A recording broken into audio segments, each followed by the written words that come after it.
You stand before the Queen of the Seven Kingdoms with a dragon of House Targaryen. Welcome to WatchMojo, and today we're talking about callbacks, details, subtext, and foreshadowing that you might not have caught in Season 2, Episode 7 of House of the Dragon.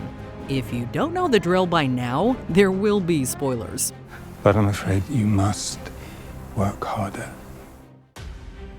Number 10. The Dragon Sign. Aemond and his council might be dangerously underestimating the power of the small folk. Makes you sick, doesn't it? Knowing they're banqueting every night at the castle, while we go without. Rhaenyra and Mysaria have been doing a good job rallying the commoners, and recent episodes have started to show the power of the people. There's the Queen of Fishes!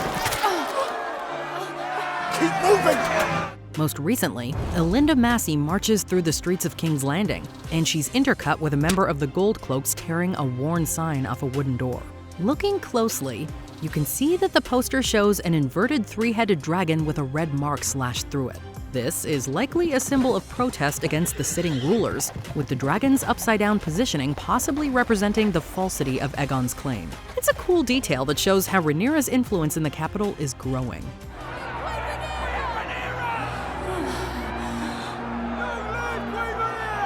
Number 9. What Adam Wants. What do you want?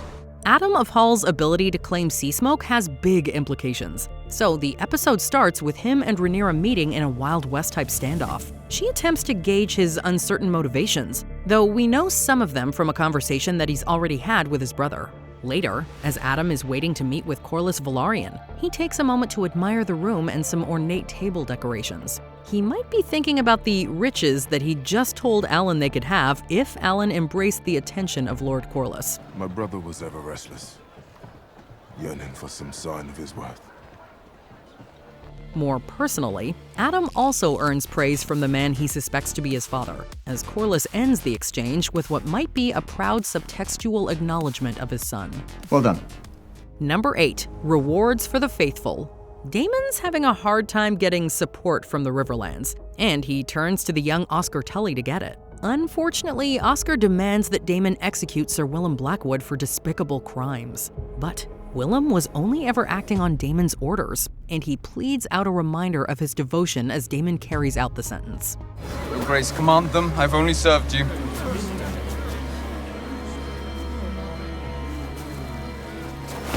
Command them. A similar cry came from one of Stannis Baratheon's allies back in Game of Thrones, who was burned at the stake as a sacrifice. Sire! I served you well! The circumstances aren't exactly the same, but both cases show men in power choosing to disregard loyalty in favor of their ambition. That didn't turn out so well for Stannis. Do you have any last words?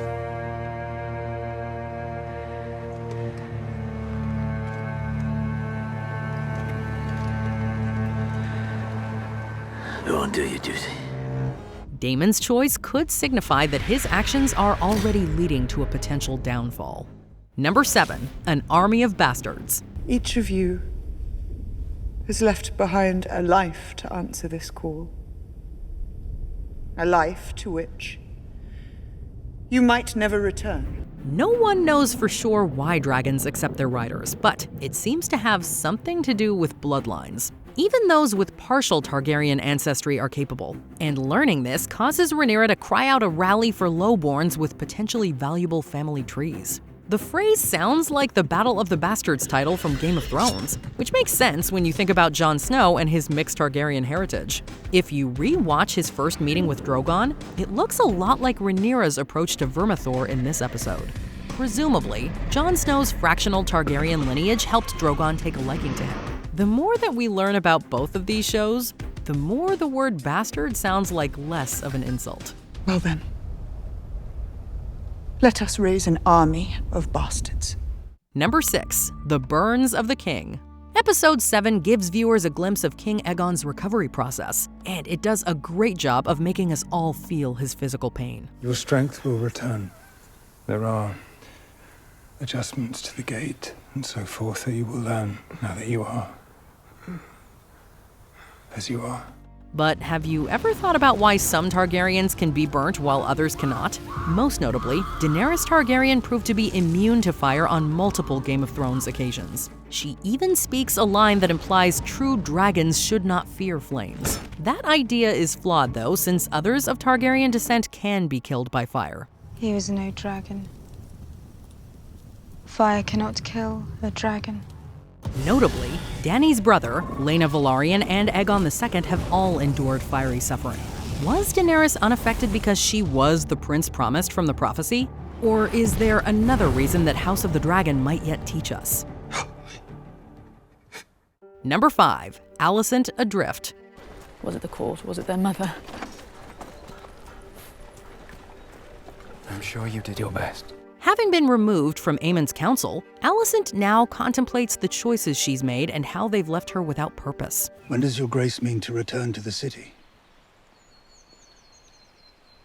I'm not yet certain I do. She appears to be in the Kingswood, the same location for a glorified hunt that occurred in Season 1. That hunt honored Aegon's birthday, so Alicent's choice to swim here indicates that her fractured family is on her mind. Her submergence into the lake mirrors the way she typically sinks into her baths, almost like meditation.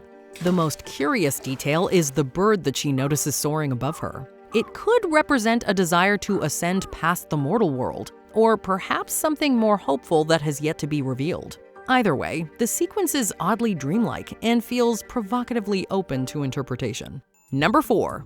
Puppets in Westeros? Lord Grover Tully is a flaccid old fool. There are too many names to remember on the House of the Dragon roster, but here are a few fun ones that might stand out.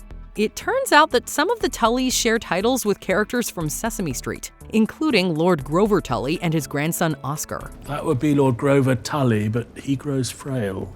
The connection may not have a deep meaning, but George R.R. Martin's co-authors have tweeted that the writer was amused by the use of the famous puppets' names. During young Oscar's tense scene with Daemon, Oscar assigns a very specific color to his conflicted feelings. You will forgive me, Your Grace. I am green in this sort of matter. Sesame Street's iconic garbage monster is also green, and it's a charming elbow nudge to those familiar with the backstory.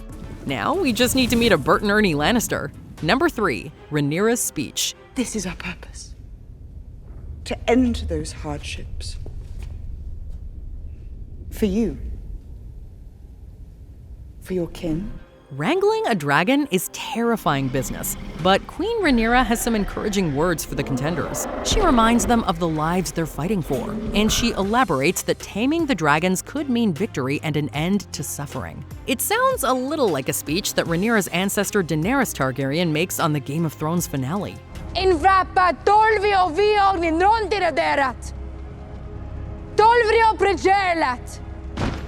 Dany perceives her goal as liberation, but others see how her choices have only bred more violence. Both Dany and Rhaenyra share the problematic viewpoint that winning a war is equivalent to peace and prosperity, so their messages are somewhat deceptive. But Rhaenyra is essentially sending her followers to their probable doom, and how else can you motivate people to accept that risk? And peace will be restored. Suffering will be ended. And without bloodshed. God's willing. Number 2. Darren Targaryen. The High Towers still have strength, and you have a son there who'll take more kindly to instruction. Daeron may yet help us in weeks to come. During Aemon's council meeting, one of the members mentions a character who could potentially become important to the storyline's near future. We've not met him yet, but Darren Targaryen is Viserys and Alicent's youngest son, and he's actually been referenced a couple of times before. My son Darren. What's he like? We know he's grown up in Old Town, and Aemond now learns that his dragon may be ready for battle soon. That news comes right before Aemond flies off to learn of Rhaenyra's new dragon riders, so this might be foreshadowing Darren's appearance and participation in the fight. And should the Greens lose any of Alicent's children that we have met, Darren could be the next adversary in line for the Blacks. Prince Darren's dragon Targaryen has at last taken to wing. Your brother expects to join the fight soon. Before we continue, be sure to subscribe to our channel and ring the bell to get notified about our latest videos. You have the option to be notified for occasional videos or all of them. If you're on your phone, make sure you go into your settings and switch on notifications. Number 1. The Dragon Who Speaks. I've nothing more to tell you. It must be the dragon who speaks. Book readers have probably been waiting excitedly for the sowing of the Dragonseeds, and Season 2's penultimate episode got it started explosively. As Rhaenyra presents the potential riders before Vermithor, she ominously declares that the dragon must speak next. I'm ready. Many likely assume she's referring to the Bronze Fury behind her, but dragon has been used to describe both the animals and the Targaryens who ride them. Her words might thus have a double meaning. In fact, Hugh Hammer does speak to quell the mighty Vermithor, drawing from his personal tragedy and anger in a truly epic moment. It's a sign that riders will go on and prove to be just as ferocious as the legendary beasts they command. Come on! Did you miss anything from our list? What other small details from this week's episode did you catch? Let us know in the comments. Perhaps this is one of those whispers best left to the wind. Did you enjoy this video? Check out these other clips from WatchMojo, and be sure to subscribe and ring the bell to be notified about our latest videos.